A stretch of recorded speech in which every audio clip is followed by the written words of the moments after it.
Welcome to Money on Tap.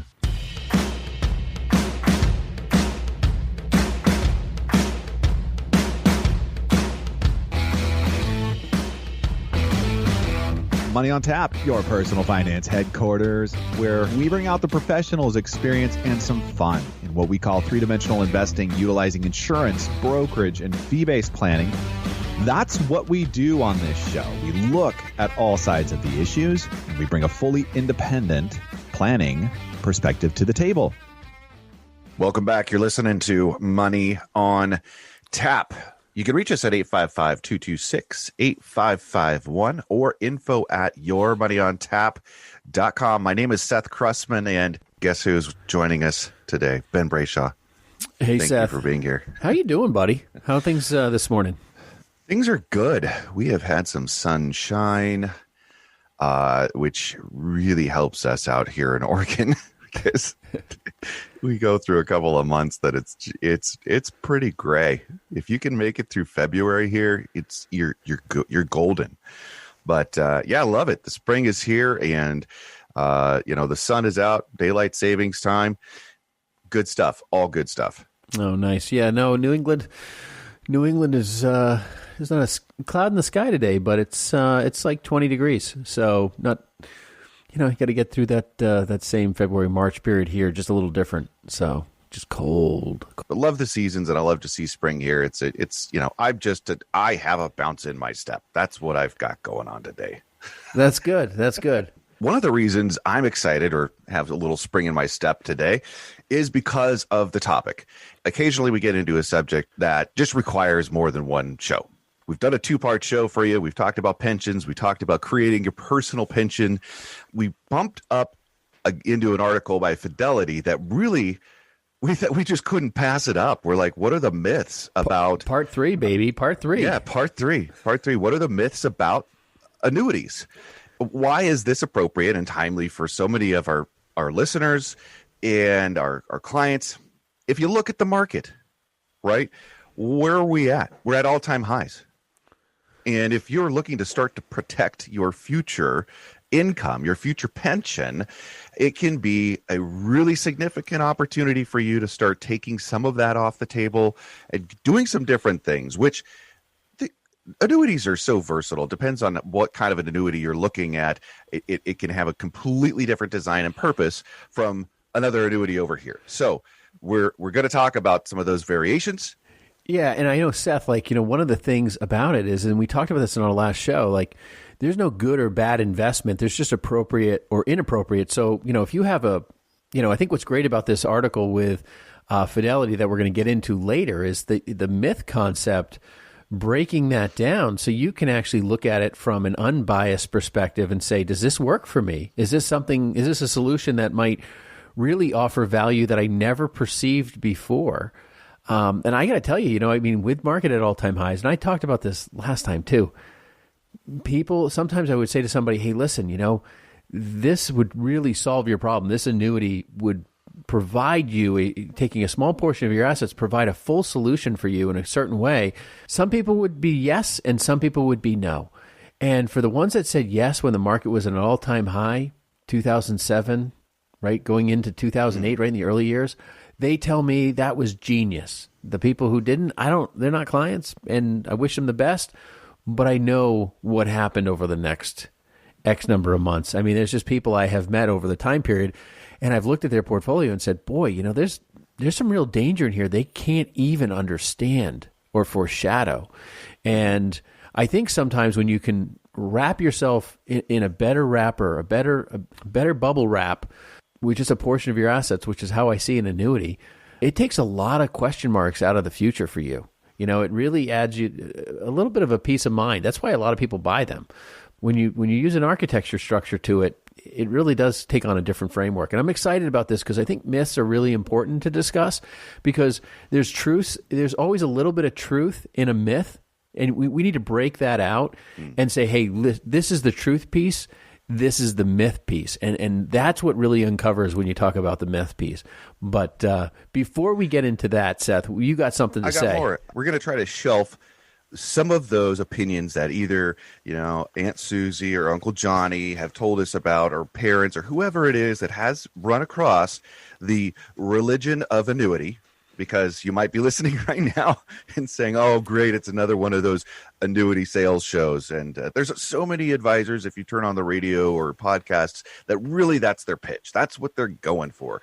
Here on Money on Tap, we talk about three-dimensional investing. This is a tool, something that we use on a daily basis, but it's how do you use it? How do you approach this appropriately for yourself and your plan?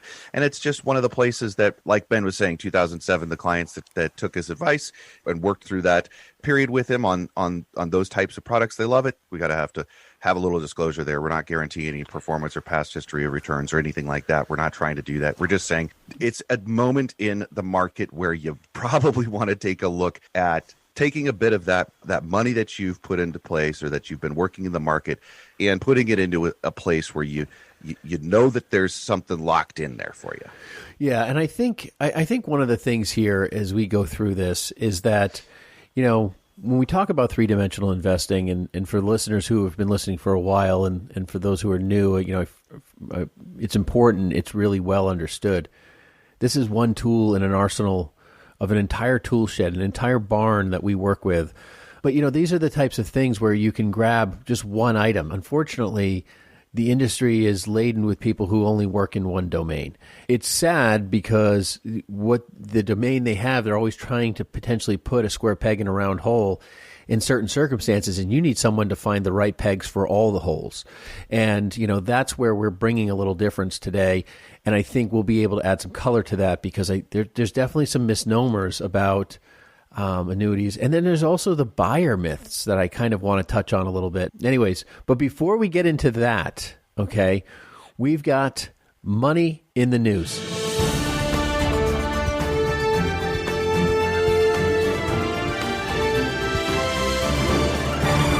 Hey, Ben, did you know LeBron James is apparently taking ownership in the Red Sox group? I'm always interested in what LeBron James is doing, because the guy has some great mentorship in his life, and he's done some amazing things, and he's on fire. I mean, what does he do? He's interested in taking small pieces of ownership in these profitable endeavors, so that he's not there for the typical money, which is the endorsement money. He's there for an ownership piece. I think Bono would be one of these other people that's done this as very well. There's some celebrities that have turned this whole business around. I think we should have a voting process inside who can own in the Red Sox Fenway world. I mean, there's a lot of this that just sounds wrong, right? I mean, like, from a New Englander, it's like LeBron James, Red Sox, like, you're not even in the same sport. Stay away from our cities. Stay away from our town. Listen, we allow you to come in so we can beat you. Buy a piece of the Dodgers. Buy a piece of anything that's I have no interest in owning the Dodgers. I don't want to own any other baseball team. I would only want to own the Red Sox. I don't understand why. Of course you would, but LeBron, it's nope. It's nope. What's really interesting about that is that they own a little bit of Liverpool Football Club, some NASCAR exposure, and NESN, which is the big Red Sox station out here. Listen, I can't blame a guy from outside the state, wanting to be part of, a winning program. I don't blame him for that. Next up, we were talking about places to live. We were talking about New England. We were talking about West Coast. Seth loves it out there. I'm glad he does. It's beautiful out there. Coast. It's a coast. It's a coast. For all the listeners here on the East. But here we have an article. It's very interesting from CNBC. Some cities are paying people to move there. So if you're living in the city that people are getting paid to move there, you have to ask yourself what the problem is. But that's the first thing that pops into my head. But this here by JL Jennifer Liu it cites the fact that dozens of cities are paying up to $16,000 in cash incentives to move to their town, city, or location, in either tax credits or goods and services. I mean, everything from gym memberships and moving expenses. It's pretty phenomenal that they're they're getting this aggressive to expand their population. But what I think is really interesting is the development with COVID-19 and the work from home option. And companies are saying, we're not going back to work in the office for at least another 6 months, a year. Some are saying that we're going to permanently have you work from home. I've talked to friends of mine who own, various IT companies, and they said a lot of people, their productivity numbers are actually higher, based on the data that they collect. I think that's pretty amazing.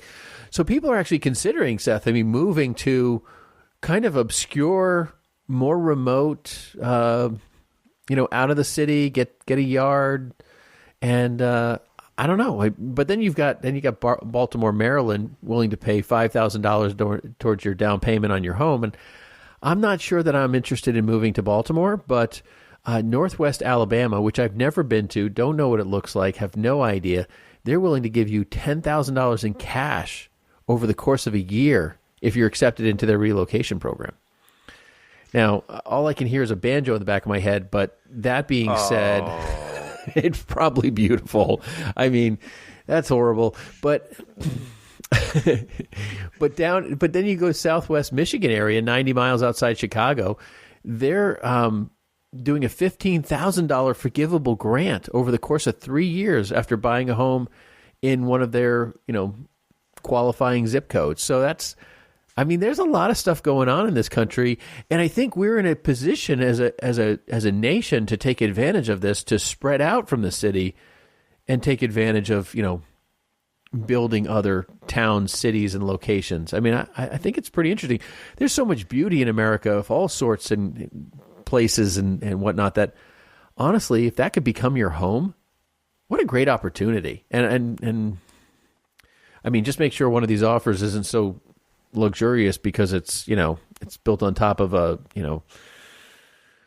some sort of radioactive material. That would be that's my skeptic in the background saying, so what's wrong with this location? And, wanting to test the water first, and and all that stuff. And geez, like, if somebody's paying me $15,000 to move there, which that's what the 90 miles from Chicago. No, excuse me.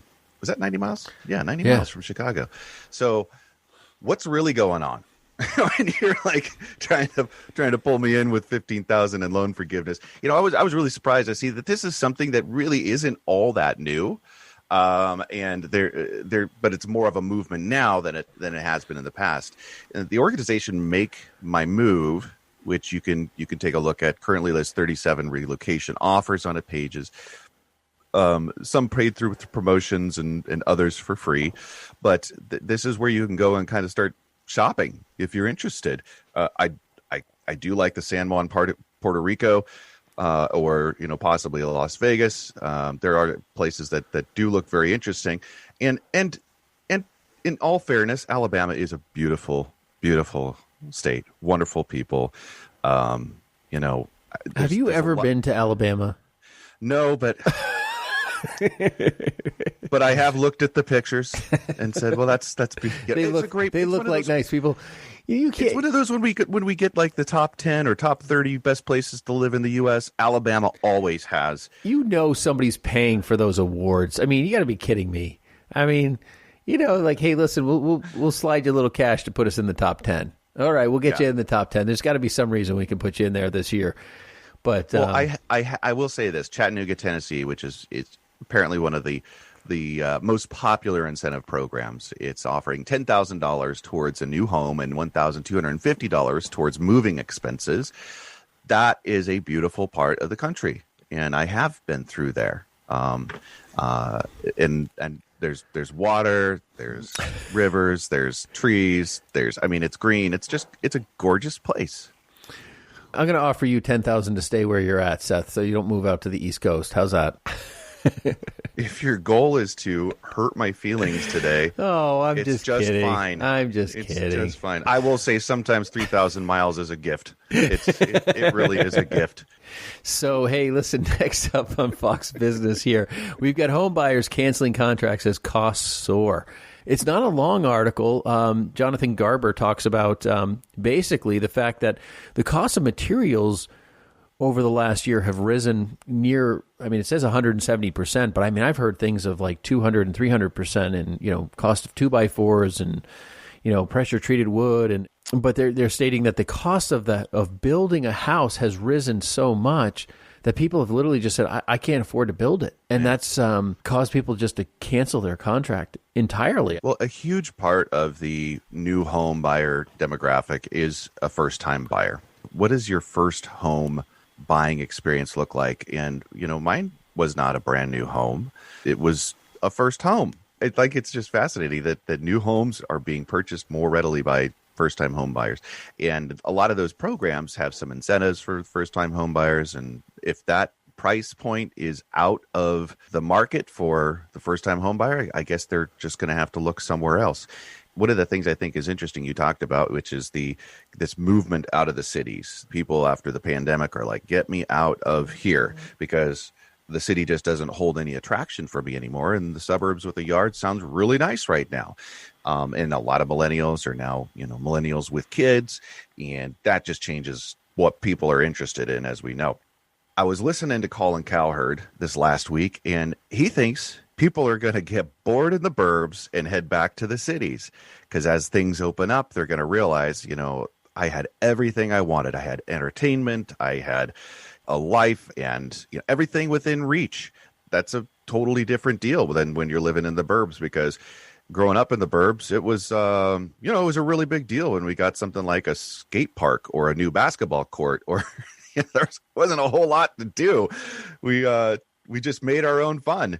And if you're not getting your fun served up to you on every block, every corner, guess what, folks? I guess Xbox in your suburb home is the same as Xbox in your apartment, though. I think you're right. Hopefully this has been a fun little segment for you. You can get a hold of us at 855-226-8551 or info@yourmoneyontap.com. Give us a call. Send us an email.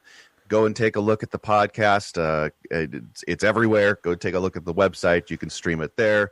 And feel free to check us out at Brayshaw Financial Group. Hopefully, at the end of this show, we're going to get through some facts and information that will help you just be in a better place to make great decisions for your finances. We are going to come back here in just a minute. You're listening to Money on Tap. Don't go anywhere. Folks, we have a lot of fun doing this show, Money on Tap, and Ben and I have been financial planners for years and years, and our goal here with you is to bring you into the room, have the conversations that we have. We think these are critical conversations for you, but we understand this is a limited space, and what we'd love to do is to open the doors to you with us at Brayshaw Financial Group, so you could experience what it means to have three-dimensional planning in your life. Let's take a look at all sides of your situation, your scenario, and see how we can put together the best plan possible, taking into account your risk. How much can you have in the market? How much do we need to have set aside and doing different things for your life? That's what we do as planners, how we engage with you, and we welcome you to do that with us. You can reach us at 855-226-8551 or info@yourmoneyontap.com. Now, if you have $250,000 that are investable assets today, our planning is free to you. We want you to have the playbook to have a successful experience in retirement. Give us a call, 855-226-8551 or info@yourmoneyontap.com. Ben and I welcome you to Brayshaw Financial for complete wealth management. Now back to Money on Tap with Ben and Seth. Welcome back. You're listening to Money on Tap. You can reach us at 855-226-8551 or info@yourmoneyontap.com. We have all of this audio for you available on our website at yourmoneyontap.com or any of the podcast venues out there. Go ahead, have a listen there. You can get caught up at your leisure, and feel free to give us a call, because this is a topic that just drives questions. What's the correct application for you in your retirement? At some level, almost every person that what we talk to or work with in retirement has a strategy that fits inside of the annuity conversation. Some of those are tax strategies. Some are estate strategies. More than likely, it's creating an income solution for you that is foundational. We use that term all the time when trying to illustrate how to build, or really how to create, a retirement that's successful. The other day, Ben, I was looking at some foundations and looking at skyscrapers. And I did a little research on this. And do you know the average time that it takes to build a skyscraper foundation? I don't have that in the back of my mind. Sorry. It's tantalizing. Keep going. Okay. 1.5 years. And if you've ever had a chance to take a look at skyscrapers, it just seems like it's forever that they're just digging a hole. And they need a foundation that will, of course, support the rest of the building. But on average, it's 1.5 years. And here's the second part of that. Well, that's great. What does that mean? Well, the average time for a skyscraper, start to finish, not counting, permitting and all that kind of stuff, the average time to build a skyscraper is 3 years. And so in context, this is not something that people go to the water cooler. We talk about the conversation at the water cooler and, hey, did you buy this stock, or did you buy an NFT, or whatever the thing is that everybody's really wanting to talk about. This is not the conversation you take to the water cooler and they're like, oh my gosh, I just got this annuity that's just mind-blowing and amazing, because it is a foundation. Nobody looks at the foundation, but it's really nice. It's cement. Really good rebar. Look at that stuff. Yeah, so it's just not one of those pieces that people love to talk about and can't wait to dive into. But if you're going to build something that lasts, you really, really need to spend some time, and probably more time than you like, thinking about this and putting a piece in place that's going to support the rest of your life. So that was good. That was very interesting. I didn't know that, but that is it makes the point that building your financial portfolio really does take the time and planning and work to get it right. And I think that's where people, once you're off to the races, building the rest of the 50 floors is no big deal. You think about every piece of sheetrock hung, every light fixture, and here you just have a foundation. It takes 1.5 years. You just think about pouring cement. That's great. That's very good. Well, as we step into the 5 myths of annuities, which is the end part of our program, I think it's really important that we kind of dig into, why we're doing this. It's just because there's so many misnomers. It's not the cool water cooler conversation, but it can be a very interesting and very powerful play to a foundational element. But the first myth we have here, listed by Fidelity in their Fidelity viewpoints on May 5th, 2020, and I think the reason we wanted to do this, as I remember when we were talking about it, was basically for us to show you what we see when we read these articles and to add the flavor. So I would encourage you to go look at this, read it, because it will add some interesting. And I think as we kind of deliberate about this whole conversation about these 5 myths, you can start seeing more depth to the article that we see and kind of pieces around it that they don't even cover. Okay. But the first myth we have here is that annuities are only for retirees. Now, that is a great example for the start of a conversation of, man, I'm way too young to own an annuity, right? They're saying it's a myth. They're saying, hey, listen, that's not entirely the case. Annuities are a wonderful avenue for a lot of reasons. One of the scenarios is that annuities are a tax-deferred vehicle. So, if you're maxing out your 401k, you're saving money, and you're saying, hey, I don't want to pay taxes on these investments each and every year, you can buy an investment-based only annuity that doesn't have riders and income features and so forth that, expand and create additional costs or higher costs or become expensive. Those are, fees are obviously another conversation around annuities, but you can buy low-cost annuities or no-cost annuities that are designed to create pure exposure to both the tax deferral that comes with after-tax money that you invest in there. So you want to put money away for retirement above and beyond things, but you don't want to pay taxes every year, and you subscribe to the tax deferral growth and how valuable that is, then this is an amazing opportunity to create tax deferral. This is something that's kind of quasi-known, but a lot of people just run scared from the conversation of annuities and don't realize, hey, listen, I can buy a low-fee or no-fee annuity, have full exposure to the market, uncapped returns, the ability to make money, buy a mutual fund sub-account, to buy an indice like the S&P 500 and have exposure to those types of investment vehicles. And I can get the tax deferral. That is an amazing opportunity that no one seems to give credit to and call, with the idea that annuities are only for retirees. And this article goes into that. And I think the conversation around it is that you don't even have to. If you don't want exposure to the market concept piece of it, well, you've got the fixed side. You've got the CD-like piece where you can get a fixed rate of return. And I got to tell you, in those fixed annuities, 9 out of 10 times you're going to find a return on the fixed side better than a CD offered at a bank, and it's tax deferred. I can't tell you how many clients I meet that I've had these CDs for, I keep rolling them every 5 years, and I never need the money. And we're like, well, why are you paying taxes on it? Why don't we just stick it in an annuity and tax defer it? Yeah. I mean, if you have these set up in a trust, that's great, because that kind of takes care of the other side of what happens after you die. But something that we don't hear a lot about is just how you can designate beneficiaries for an annuity, just like an IRA. And why is that valuable for you in his estate planning scenario? It passes probate. It's immediate. It's like you pass away, and there's no probate that's going to come in and say, well, we're entitled to that money over there.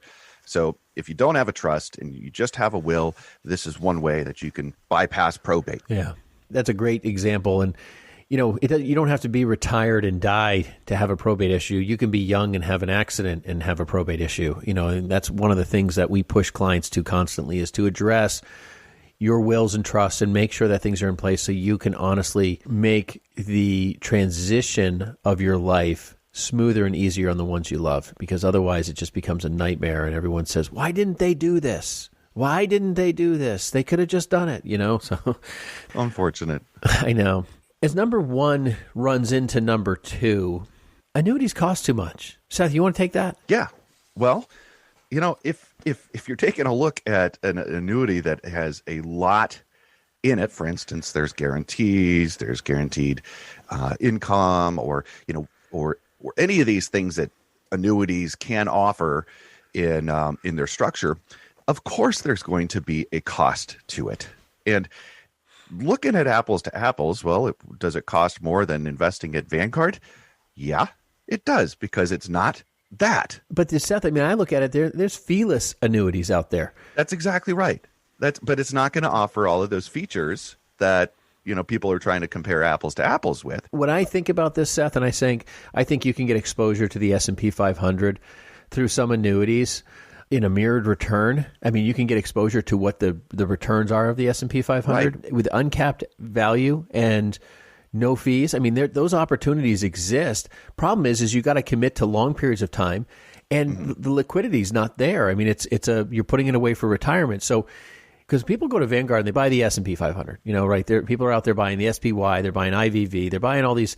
They're just buying indices because low-cost indices. Yeah, and it's like, I just think when people think fees, it's this fee race. And you're saying to yourself, irrelevant of the benefits that those annuities may even hold, that separate Vanguard doesn't even offer, because we're not going to get into any of that nitty-gritty of any particular product. But, when I think about, if you just hold apples to apples and said someone wanted to go to the S&P 500 over at Vanguard and they want to buy, an S&P comparison, and it's not that you're buying the S&P, but they mirror your returns off of that. The internal investments of the annuity are totally different, but you get the actual equated return of that.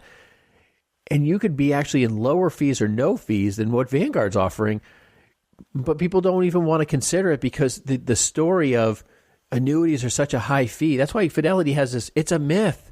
It's a myth. It is a total myth that annuities are all high fees. Now, Right. Now, generally, they are going to have a range of 0.1% to 2.1%. That's kind of the range that these work in. And in a comparison there, what you're talking about is, hey, let's go ahead and have this investment annuity, and we'll defer the taxability of it. So we'll have tax-free growth in this. And let's use something that's a low-cost annuity or a low-cost, mirror of an index fund in there, or whatever else is appropriate, large cap, small cap, whatever. There's all these kind of options and all these different managers that you can tuck inside of them, depending on where you go. But it's an option that is very, very similar in terms of the fee structure. Where people get into a comparison that's not really fair and true is when they have an annuity that has all sorts of guarantees built inside of it, and it's for a different purpose. It's for deferred. And that's where they become expensive. Can I say something about that? Sure. You go ahead, because just give me a chance before we move on to the next one to say something about that. Sure. Okay? Yeah, no, I'm just going to say every myth has truth in it, right? So it's kind of like every lie that you believe, like there's just enough truth for you to buy into it. Right. So, Seth, you're dead on. I mean, it's like it's kind of like when you buy a car, you say, hey, it used to be that when I was a kid, we had roll up windows. Right. I mean, and if somebody had electric windows, it was like the rich car. I mean, they had the add on for the electric windows. They had the tape deck. It was Grandma and Grandpa's car. Yeah. They had the tape deck. It was the add on for the tape deck because, CD players didn't exist until I was in high school, but you would buy all these add-ons, and it's when you buy those add-ons that add the expenses, just like a car. If you bought those add-ons, they become more expensive. In today's world, right, it's adding the navigation, it's adding the sensors around your car. Those things add costs, and when you start adding these kind of bells and whistles, yeah, you're going to drive the expenses kind of in a prohibitive manner, and so you have to be careful about what you're adding and what you're subtracting and how and what the purpose is, because if the purpose matches, then the price will be right. So when you start adding those things in, a lot of the times the purpose that Ben and I have, we put it into a terms of we want to guarantee your ability to retire, and that's the pension idea. It may not be the best income that you can create for yourself if everything goes right, but it's an income that is guaranteed, and come hell or high water, you're not going to have to worry about it. And in those scenarios, those are the add-ons, and those add up. Now, just the other day, last night, I was kind of working on some other numbers here, Ben, and it's appropriate because we've used this image of the car and car insurance to kind of do a comparison here. So, the average in Oregon for car insurance on an annual basis is $1,358 a year. And that's a full replacement. If you wreck the car, replace the car, full insurance. And the average, if you're taking a look at a $30,000 vehicle, take a look at what is that expense for that insurance to just insure your vehicle. It's around 4.5%. Now, if you take a look at that comparison where we were just talking about the range of annuities from 0.1% to up to 2.1%, even if it's 3%, I mean that's a tenth of a percent. Yes. That's a tenth, 1/10 of a percent. It's just really interesting. Good, keep going, Seth. Yeah. And if you take a look at the purpose where we just talked about, this is the car that has all the bells and whistles. It serves a purpose ultimately of making sure that you can retire. We're talking about guaranteeing your ability, ensuring your ability to retire. That is a savings in that comparison. Like, why would you not guarantee your ability to retire for paying a little bit more, but you're willing to go ahead and insure your vehicle at 4.5%? Nobody really cares. It's just what it is. It's just they do it all day long. It's just cost, because if you're looking at this kind of, they're talking about the high end being 2.1. Now, I know annuities that go way higher than that. I mean, they just are. I mean, we've seen everything under the sun, and you're like, well, how can you afford to do that? I mean, how can you afford? Have you ever seen an annuity that was at 4.5% fees? Yeah. Well, I have. You have? I have. Okay. I haven't. But it's a long story. But yeah, I mean, that would be. I've only come across two that get that high, and you just kind of have to say, I mean, I got to make 4.5 before I break even. I mean, that's crazy. So you have to look at all the different pieces, and you have to evaluate it and what it's being used for. And sometimes that insurance purchase is exactly what you need. I mean, our world has been convinced, our governments have been convinced, state, local, and federal, that we all need car insurance on some level. I don't know a state that doesn't have some sort of car insurance, requirement. I mean, even if it's just liability and it's just simple. But and I'm grateful for that. I'm grateful for that too. What I don't understand is why we don't have insurance around everyone's retirement plan, even their 401ks. That's what I don't understand, because that is the one thing that will make people really vulnerable, not just to each other. Because, I mean, when you buy car insurance, you're buying it to protect the other party or vice versa, right? I mean, that's the whole point. It's a community experience. I mean, that's the story here, folks. When you buy insurance on your retirement, and it's not all your money, folks. This is an experience of dollar amounts to accomplish a retirement security. Why wouldn't we insure that on some level? That's just a really, kind of safety net scenario. We're at all-time highs. And you know what? You could be the person who laughs us out of the room and shuts this radio off. But you know what? I can give you a laundry list of clients who are saying, wow, that was well-timed. Wow, that was a really good move. Because you know what? All the statistical information that we're looking at in these markets is all past your lifetime. It's all past your death. And, we have this video on sequence of returns. And you know what? I'm going to get that up. Seth, I want to get that up on our website so people can go look at it at BrayshawFinancial.com. We'll get that up over the next 30 days on our website. And we will have that sequence of returns. And you watch that. And you can watch two people retiring at two different times with the same amount of money. One runs out and the other one becomes a zillionaire. It's absolutely crazy just about how timing can change everything. And you have one chance to retire successfully. Why would you risk it entirely on the stock market? And yeah, you can have stock market exposure in these annuities. You don't have to, but you can. And and you can still solve your problem and make sure everyone's well off. That's kind of the scenario on the piece there. And I think we've beaten fees to a dead horse here. Well, in that case, there is no point. Myth number 3. There's no point to buying an annuity for income before retirement. Just like there's no point in planning for retirement before you retire. You're right. That's a myth as well, Seth. That's what we're saying, right? It's just funny to be doing this article on off of Fidelity, and these are their myths. It's just funny because Fidelity is such a large money manager, and yet they provide annuities. They understand there's a place for annuities, and they know that it's been poorly communicated what they are. And it's really because, unfortunately, someone sold the wrong thing to the wrong person. And that's happened way too many times.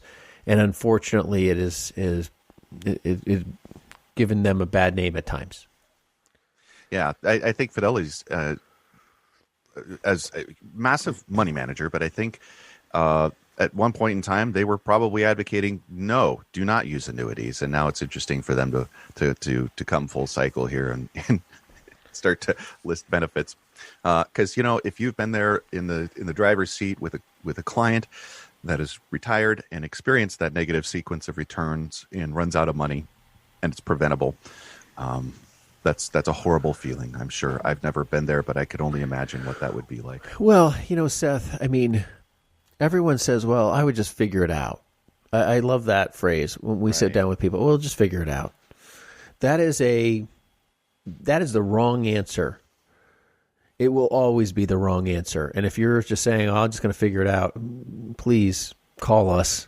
It's just not really a good decision to lean on just figuring it out. Because the thing is that right now at 60, 65, 70, you're saying to yourself, well, I just, I'll go work part-time at Walmart or do this or do that. Or, someone will use me as a consultant, or I could just kind of manipulate that. You don't realize that it's a failure until you're between 80 and 85 and that it's completely run you ragged and you can't go back to work.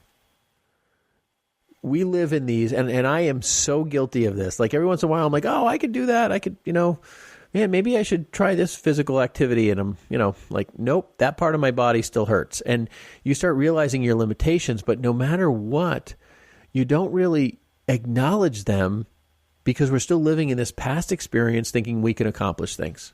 So in terms of the annuity before retirement piece, a lot of these annuities require some time to just do what they need to do to accomplish your goals. It's better to plan early rather than plan late. I think we were all there. Number 4, I can easily create lifetime income from my retirement accounts. And, we've had clients that we've sat down and we've told them, look, put all the money in the bank. You don't need us. You'll be okay. Right. And maybe that's what you're talking about. And maybe that's you, where you have more than enough and you're completely fine. And that's option A for sure. But maybe you're in that situation that we just described, where that negative sequence of returns is a reality for you on the timing of your retirement, and you're just never going to recover. And unless you really plan that through and say, hypothetically, let's say the market does this, or, if you're willing to consider the market, at an average, whatever you want to use that as, 7%, or I've seen it as high as 12%, or maybe you just want to use even something very conservative of 4%. Well, if you're willing to consider that as a market average, then you have to be willing to consider the downside of that as well. And if that market does pull back 50%, that's an average pullback in the market, and you're drawing off of that portfolio still the income that you require at the end of a 2-year period of time, which we have seen the market pull down to before it starts coming back even close to what it was prior to a pullback. You have to factor that in too. And that's where so many people just are not even willing to take a look at the truth here. Yeah, Seth, I think there's only 3 things. I'm quoting from the article. Myth number 4, it says, reality, besides Social Security and pensions, only annuities guarantee a stream of income that you can't outlive. That is true. That is wholeheartedly true. And if you don't have a pension and your Social Security doesn't look great, and there are people who don't have great Social Security numbers, maybe that's one thing you need to bolster up, right? That's the thing you need to evaluate. Honestly, we talked about pensions and the vulnerability of pensions, and you may have a pension buyout saying, you know what, I've got a multi-employer pension, and I'm concerned about what you said.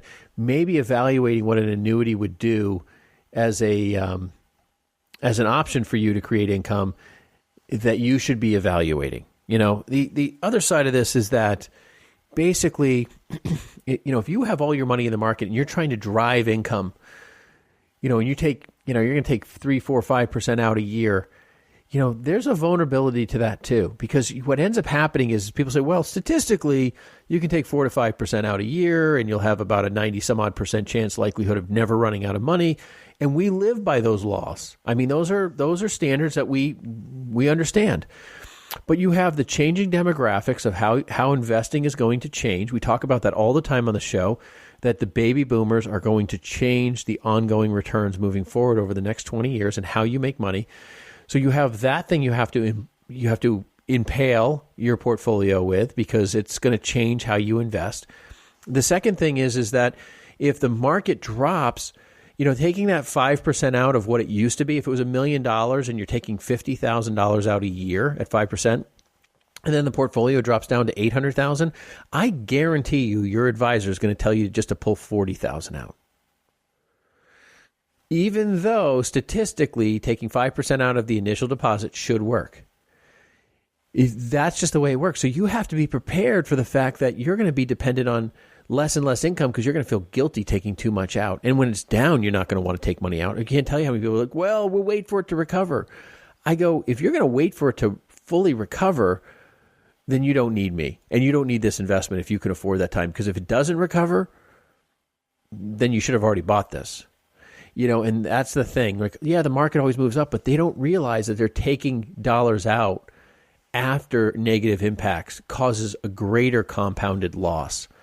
And that might sound complicated for some of our listeners, something we can explain if you reach out to us.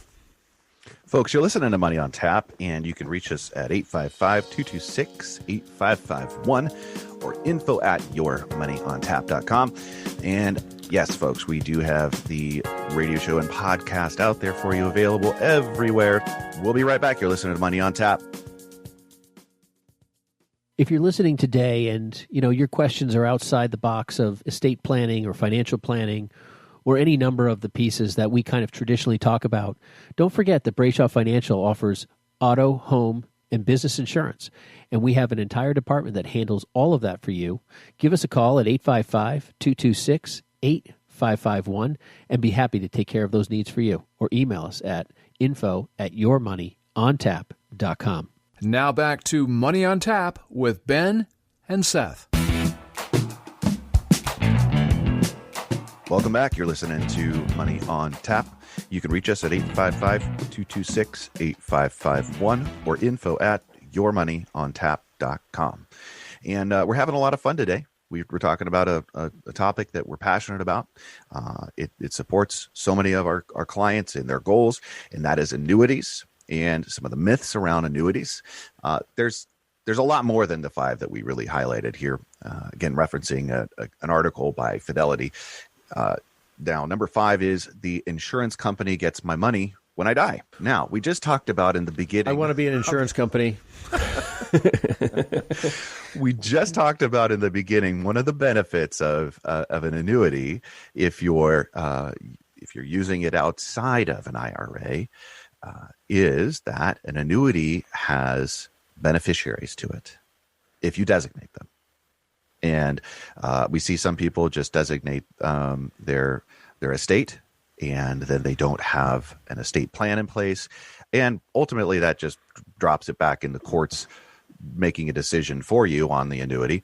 But if you're doing what we recommend, which is putting the beneficiaries into place, it is something that bypasses probate. And that is not the insurance company. And I don't know where this myth comes from, because I've never heard of it. I mean, usually, like we were talking about, most of these myths are embedded in some truth. Well, there is some truth in this, Seth. I would say it would be the life only payout on a single premium immediate annuity, what we call a SPIA. So someone says, "Hey, listen, I got $100,000. I need the highest payout I possibly can get for my life. I don't want any guarantee on time period." So true. And you know what? And someone dies a year later after putting $100,000 in. And so. Well, that's true. Yeah, maybe they're 60 years old and they say, "Hey, you're give me $100,000 and they're going to pay you $8,000 a year." And you say, "All right, well, in 10 years, that's $80,000 and I'm 60. So if I live to 80, I'm going to get $160,000." And then they die at 62. Now, if you choose a guaranteed payout time period plus life, they may give you a 10-year payout at $7,500, say. So in 10 years, you get $75,000. And if you died at 62, your family would get the remaining of those guaranteed years. So that'd be, 8 more years of payments. And then the insurance company would keep the remainder. Now, that difference is the risk they're taking. They have people that live 30 years and they have people who live 2 years. And they have all these contracts and all the statistical information that says this is what the payout is. Now, a lot of these contracts are becoming... So there's a statistic out there. If 2 people are over 65, there's, and married, there's like a 25% chance or something like that one of you is going to live to 100. And these annuities, when they're making the bets, they're betting on information. So someone who did that 5 or 10 years ago had no idea that they now have a statistical chance of living to 100. So so it's kind of interesting. Some of these annuities could really take some major burdens on the payouts. Listen, if you're working with an advisor and you understand, what you're buying, you're going to understand the risks of what the insurance company will or won't get. Most of the people who are complaining about how the insurance company got all the money, it's the beneficiaries. It's not the buyer. The buyer was fine with it probably. They said, "You know what? I just need the highest income I possibly can just to survive." And that's your only choice, then that might be a choice you choose. I think I can't remember. I'm sure we've done one or two, but I can't remember having done one specifically other than for somebody who was a single person with no heirs. That's usually when you're saying, "Hey, listen." The other scenario where we've done this, and I'm actually thinking about one particular, so I do think we have one out there. where a gentleman had a pension, and the pension company had offered him a buyout, and that buyout was something he wanted to take, and we compared it, and it was just a life-only pension. So there's no value to the pension. It was just all of a sudden, hey, listen, we'll give you money to go away, and we looked at doing an immediate annuity. I don't know if we did or didn't do that, but we looked at that option of saying, listen, you just be transitioning from a when you die there's nothing to when you die there's nothing. Which one's the better option? I don't know if we move forward with that. I don't remember the information on it, but that is a place where you may look at that, and your family would say, why would you buy this? Well, they bought it because it beat the pension that they currently had, because beneficiaries, unless it's a spouse and you have a spousal payout on it, they don't get anything on a pension. As we wrap this show up, Seth, I know we're done, but I talked about earlier about the myth of kind of the buyer side, and the one thing that I think really sums up all these myths, right? The thing that really drives why people reject annuities or reject the scenario because they can't see value in it. It all stems from greed. I really think that people run away from the conversation of annuities because it doesn't give them the full, oh man, I'm going to make every penny in the stock market return. This thing is going to limit me, and it's going to pull me back, and it's going to hold me down, and so forth. And honestly, the core of that thinking is greed.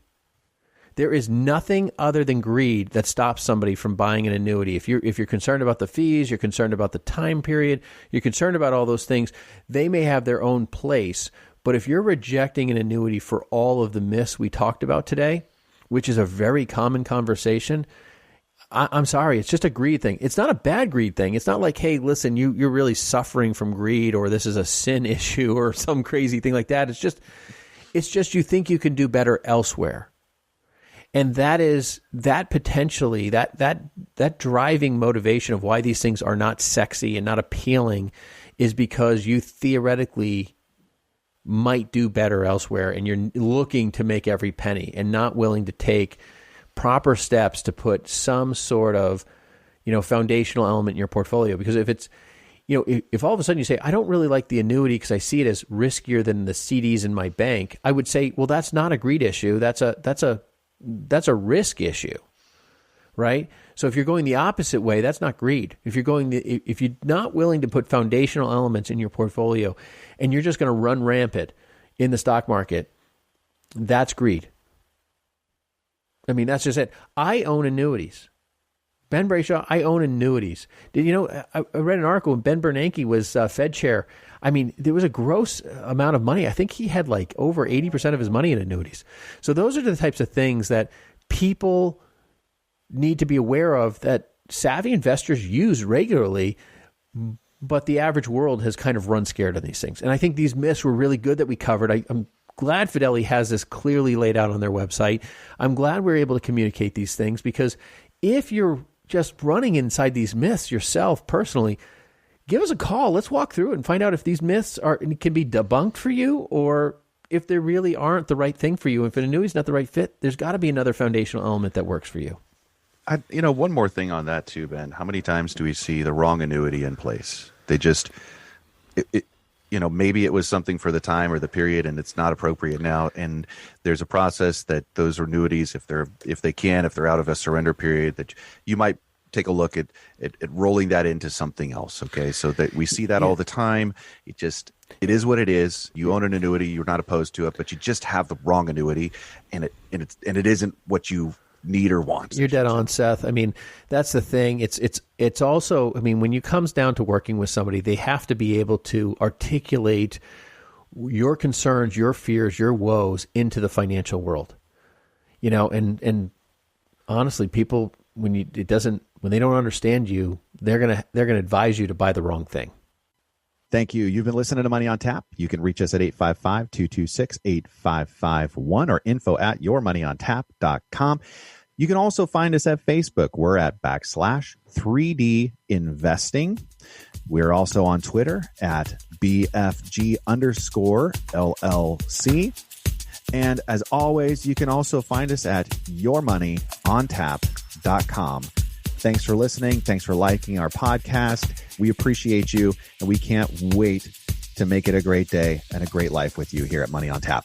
The views expressed are not necessarily the opinion of this radio station and should not be construed directly or indirectly as an offer to buy or sell any securities mentioned herein. Investing is subject to risks, including loss of principal invested. No strategy, product, material, or tool mentioned can assure a profit nor protect against loss. Please note that individual situations can vary. Therefore, the information, products, materials, or tools mentioned should be relied upon when coordinated with individual professional advice. Past performance is not a guarantee of future results. This show may be subsidized in whole or in part by a product sponsor or issuer. Securities and advisory services offered through SagePoint Financial Incorporated, member FINRA SIPC, and a registered investment advisor. All other services offered through Brayshaw Financial Group LLC are independent of SagePoint Financial. SagePoint Financial and Brayshaw Financial Group do not provide tax or legal advice. Main office is located at 116 South River Road, Bedford, New Hampshire, 03110, and can be reached at toll-free